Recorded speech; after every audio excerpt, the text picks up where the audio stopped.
Sean, thanks for having us at Cecilia's tonight. And secondly, Sean, why don't you get up here and share your networking tips? That's a bright shirt. Yeah, this one's there. Is there any phone? No. No phone. Not tonight. Just on weekends, Saturdays and Sundays. Hello, all my fellow entrepreneurs and wonderful fellow business owners who think it's a really good idea to own a business, isn't it? Yes. But tonight, we're going to talk about networking, and it's not that awkward sort of standing in a corner with your glass of wine, exchanging sweaty business cards, and talking about your days that you've had today. I really want to talk to you about meaningful, deep, long-term business relationships and how we develop them. So I think we need to think of networking more like dating for your business. There's no instant gratification, guys, okay? Unfortunately, it's about building long-term business relationships. Now, 70% of your business will come through referrals. In fact, your next big client, you probably already know, they just don't know you yet. It's like dating. If you don't show intent, you don't put your best foot forward, and your pickup lines really suck, well, then your business dating life's gonna suck too, really. So you gotta think of it like that. It's all about how we use the power of networking. And here's a killer networking tip that I've always used. Be a giver, not a taker, okay? Instead of imagine walking into a place going, what am I gonna get out of tonight? What network can I find? Who can I get a referral from? Where's my next customer coming from? It's about how we can give back to other business owners in the room. And I'm sure most of you know that. And that comes down to the attitude of which we network and how we go about networking. And that is a really positive first thing that we need to get right. The next is the reason. Ask yourself, why are you here tonight? What brought you here? Why did we come? Give up our time away from our family. What made us want to network? Now, if the reason is just to meet some people, catch up, swap some business cards, well, that's not a good enough reason. And you need to think about creating real goals and objectives when we go networking. And that defines the reason. It makes better use of your time when we are networking if we have good goals and objectives. Where to network? Well, we obviously want to network where our customers are. I guess it's a case of, an example I give is if you're a website developer or a techie, then you really want to stick away from the techie events and not go to the technology events, but rather hit up the food truck events, the foodie events, things like that. So you've got to think who your customers are and where they're hanging out. But I think one of the big things a lot of people forget before going to network events, because it's cool, right? We just go along to a network event, but it's the thought that we've got to put into the network events. The research, the preparation is key. Doing your homework before events really defines how that event's going to turn out.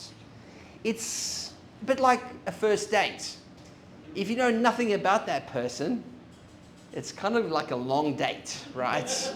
It's a struggle. It's a long date. And that's where, as a business owner, LinkedIn is actually your best friend, because you can actually find out a lot about people and organizations through LinkedIn. The more you know, the more confident you're going to be, and the more strategic you can be about going to that event. So the next thing is, you got the event, you know where you're going, you know who you're targeting. It's your image. Your personal brand is like your business superhero costume. It tells a story before you even open your mouth. Are you professional? Are you approachable? A bit quirky, maybe. You have a sign, People know who you are. Your image screams out and talks a lot about who you are. The way you almost want to see it is your first impression is like your silent first pitch. Okay? So you need to create your winning image.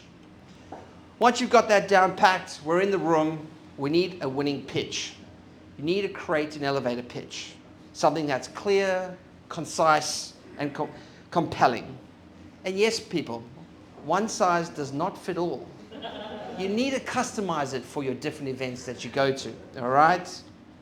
So that's really important. Now let's talk about networking and conversation.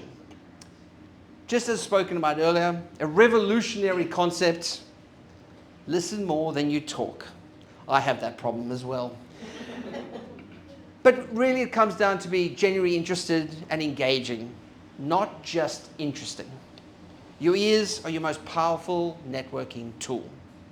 The more you listen and engage, the easier it is to do, and B, is to give. When you're engaged with someone, you can give a lot easier. Now, the biggest challenge with networking often when you're at events is working in the room. But I think you need to think of network events like a strategic business chess game. You need to move with purpose and intent. You need to make meaningful connections, but just not get stuck with the same people, the same events all the time. As we got to say, you need to be a connector, not a clinger. All right, guys? 5 to 10 minutes with one person is more than enough. And then you've got to give them reason. It was nice meeting you. Let's connect another time with what we've discussed further. But the real magic always happens after the event. You need to follow up after 24 hours and make it personal. Add value to that person. Just saying hi, it was nice to meet, it's not enough, guys. Suggest a coffee, share relevant information, make a meaningful connection. The point is, the conversation you have at network events should lead you on to the next point, and that is catching up for coffee, sharing information, and moving forwards. The follow-up really will separate you in the pack. But you don't have to just network in person. We can also network en masse. You connect with your community, speak at events, create content, write articles, host workshops. You position yourself as the go-to experts, where you make visibility your best friend. And that goes for social media as well. Facebook is not just for cat memes, people. And it's not just for baby photos either, even though my Facebook profile looks like that.